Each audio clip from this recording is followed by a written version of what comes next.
কাবার একটি মাত্র দরজা আছে যা এর গুরুত্বপূর্ণ ও ঐতিহাসিক স্থাপত্য উপাদানগুলোর অন্যতম। দরজাটি খাঁটি সোনার পাত দিয়ে খোদাই করা এবং সুসজ্জিত।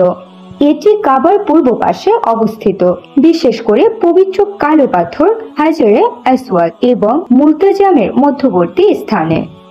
এই দরজার উচ্চতা প্রায় 3.10 মিটার এবং প্রস্থ প্রায় 1.90 মিটার। মাটি থেকে দরজার নিচ পর্যন্ত দূরত্ব প্রায় 2.25 মিটার, অর্থাৎ এটি ভূপৃষ্ঠ থেকে খানিকটা উপরে অবস্থিত।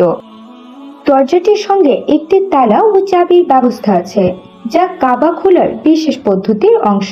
দরজায় ওঠার জন্য একটি বিশেষ সিঁড়ি ব্যবহৃত হয়, যা কাঠ দিয়ে তৈরি এবং বাহ্যিকভাবে রূপার আবরণে মোড়ানো। কাবা খোলার সময় এই সিঁড়ি নির্দিষ্ট স্থানে স্থাপন করা হয়। কাবার দরজাটি প্রতি বছর দুবার খোলা হয়। প্রথমবার খোলা হয় শাবান মাসের শুরুতে, পবিত্র কাবাকে ধোয়া ও পরিষ্কার করার উদ্দেশ্যে। দ্বিতীয়বার খোলা হয় মহরম মাসের শুরুতে, পরিষ্কার পরিচ্ছন্নতার পাশাপাশি নতুন কিসওয়া অর্থাৎ কাবার গিলাফ ঝুলানোর জন্য।